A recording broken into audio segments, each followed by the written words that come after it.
परमेश्वर के धन्य नाम की महिमा हो। प्रभात मनन के सत्र 1174 में आप सभी का स्वागत करता हूं। आइए आज का मनन के लिए हम फिर से पढ़ते हैं दूसरा थिस्सलुनीकी अध्याय 2 पद 3। किसी रीति से किसी के धोखे में ना आना, क्योंकि वह दिन ना आएगा जब तक धर्म का त्याग ना हो ले और वह पाप का पुरुष अर्थात विनाश का पुत्र प्रकट ना हो। कल हम ये देख रहे थे कि किस प्रकार की झूठी शिक्षा के एक उत्पन्न के रूप में मसीह विरोधी, जिसको विनाश का पुत्र और पाप का पुरुष आदि नाम से पौलुस निम्न पद में संबोधित किया है, जगत में उभर के आने वाला है। निम्न झूठी शिक्षा के संबंध में प्रेरित यूहन्ना ने जो 3 सूचनाएं दी थी, उनकी दूसरी पत्री में से मैं आपको कल दिखाया था। यद्यपि यूहन्ना इस झूठी शिक्षा के विरोध में समझाया तो था, फिर भी इस झूठी शिक्षा का प्रचार प्रसार कम नहीं हुआ।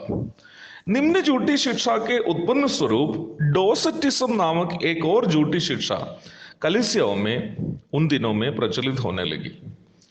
इस झूठी शिक्षा के पिता सरिन्दस नामक एक व्यक्ति था। सरिन्दस के अनुसार प्रभु यीशु मसीह के भौतिक शरीर वास्तविक नहीं था। सरिन्दस claimed that the physical body of Jesus Christ was not real. दूसरा, वो ये सिखाता था कि प्रभु यीशु जब बपतिस्मा ले रहा था, पवित्र आत्मा उन पर उतर आया और क्रूस पर मरने के पूर्व पवित्र आत्मा उनको छोड़ दिया। परंतु प्रेरित यूहन्ना इस झूठी शिक्षा का मुंह तोड़ जवाब देते हुए ये लिखा कि प्रभु यीशु मसीह का भौतिक शरीर वास्तविक था और यूहन्ना स्वयं उसका प्रत्यक्षदर्शी अथवा आंखों का गवाह, आई विटनेस है। पहला यूहन्ना अध्याय 1 पद 1 से 4 तक। पहला यूहन्ना 4 की 2 एवं 3 पदों में यूहन्ना स्पष्ट करता है, परमेश्वर का आत्मा तुम इस रीति से पहचान सकते हो, जो आत्मा मान लेती है कि यीशु मसीह शरीर में होकर आया है वह परमेश्वर की ओर से है, और जो आत्मा यीशु को नहीं मानती वो परमेश्वर की ओर से नहीं है। और वही तो मसीह के विरोधी की आत्मा है, जिसकी चर्चा तुम सुन चुके हो कि वह आने वाला है और अब भी जगत में है। प्रेरित यूहन्ना यह बात स्पष्ट कर रहा है कि इफिसुस आदि कलीसियाओं में प्रचलित यीशु मसीह के शरीर धारण, उनका परमेश्वर के पुत्र होने का स्थान, नए नियम की परिपूर्णता, त्रिएकता की शिक्षा आदि को इनकार करने वाली झूठी शिक्षा की आत्मा से प्रभावित एक व्यक्ति ही बाद में मसीह विरोधी के रूप में आने वाला है। आप कृपया यूहन्ना की पहली पत्री अध्याय 2 18 से 26 तक 5 की 1 5 की 20 आदि पदों को भी अवश्य पढ़ लीजिएगा।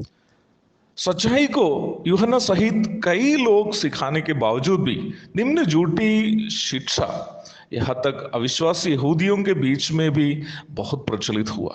अविश्वासी यहूदी का मतलब उन यहूदी लोग जो यीशु मसीह पर विश्वास नहीं करते थे और मसीहत से खुश नहीं थे।